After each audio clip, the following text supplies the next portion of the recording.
Good evening and welcome to Crossroads. The Democrat Party is apparently hurting for cash, and part of this is from shakeups and legal troubles among some of its big donors, which we'll get into a bit.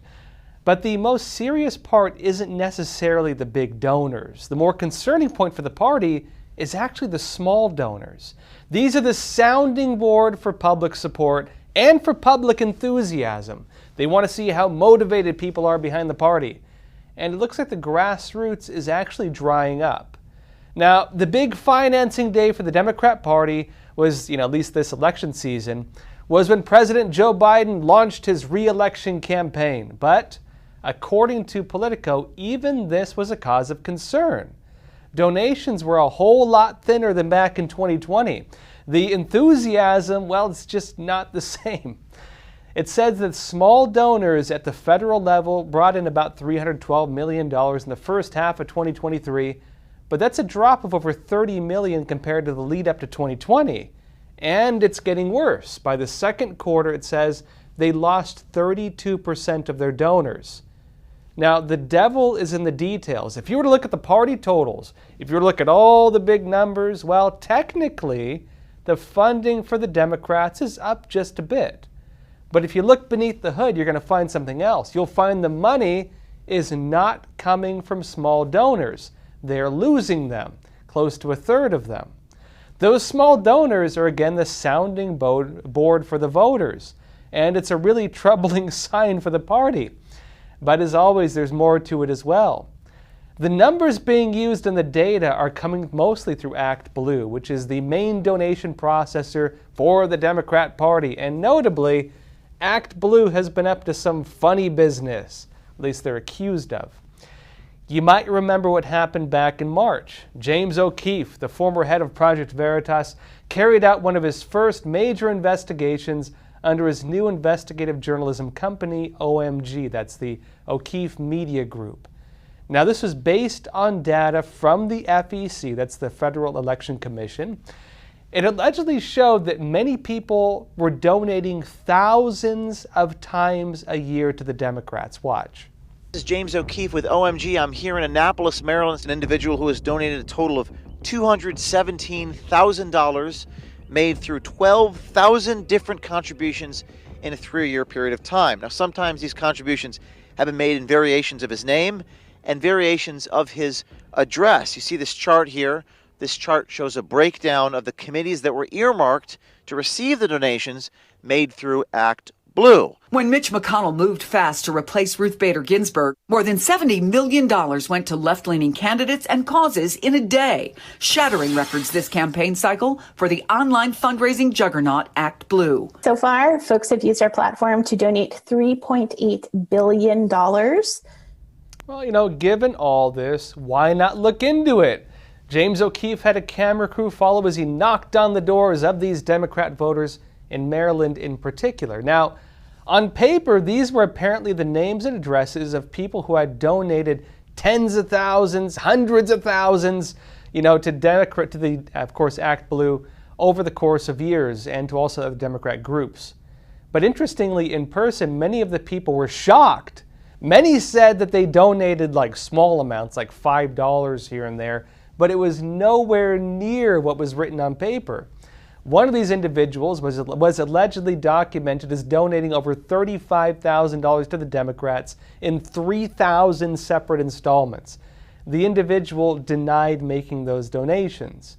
At another home, the resident said that they occasionally donated $5 to ActBlue, but on paper it said the person had donated thousands. Here's what it looked like when James O'Keefe went to talk to these donors. Once in a while I donate $5 or so dollars or something like that during election year. What about $18,850? I doubt that. Not that many donations. No, I don't think so. The Federal Election Commission indicates that much money was donated to ActBlue and Biden for president. I wish I could have donated $18,000 to Biden's presidency. But does the frequency ring a bell that you're donating that much every 10 times a day sometimes? No. Do you think someone is maybe fraudulently debiting your accounts or something? They must be. ActBlue is the one I use for political Right, yep. donations, and I do not make that kind of political donations. Now look, it seems strange, but of course we'll hopefully see the facts if that's ever investigated. Election Watch was actually filing a complaint with the FEC in Washington over these allegations. James O'Keefe alleged that the lawsuit would say that around 60% of the money was actually coming from China.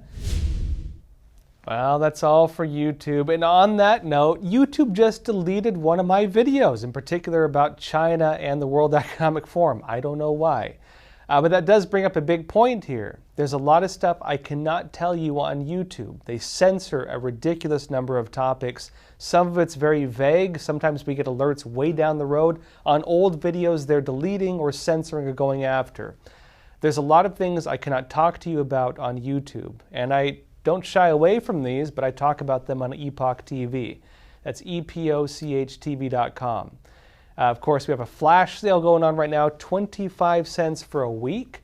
And that also gives you access to our special features, documentaries, other shows, and also the rest of this episode where we have a lot of important stuff to talk about, including, for example, the hidden agenda within the IRA, the Inflation Reduction Act, where over $300 billion, while they told you it was for inflation reduction, actually went to finance Biden's Build Back Better agenda, specifically on the energy programs.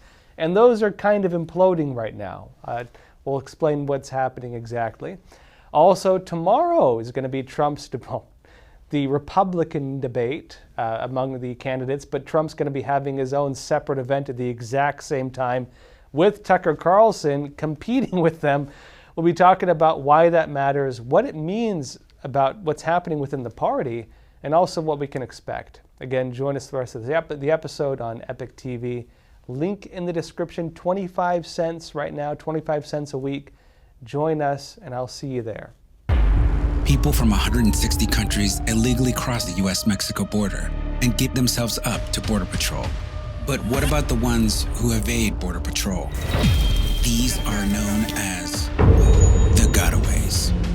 You can safely assume that anybody that went through the extra effort to avoid U.S. Border Patrol was not an asylum seeker by default. It may not be today, it may not be tomorrow, but somewhere down the road, if somebody rapes and kills somebody, and we find out that they came through here on my watch, that's unacceptable. These men had surrounded my house. They were banging on my back door. They were banging on my front door. You can't understand it unless you're out here seeing it every day. 21 dead bodies on the property. Code 3 response. Is it wrong to ask people to come to your front door of your home? Then why would it be wrong to ask people to come to the front door of our nation? Their primary goal is to circumvent the checkpoints, go undetected. People that do not want to surrender, those are going to be the potential terrorists, the criminals, the real threat to the U.S. We were hoping the federal government would step in and do something, but they didn't. We have no clue who they are or where they're going. That's the scary part.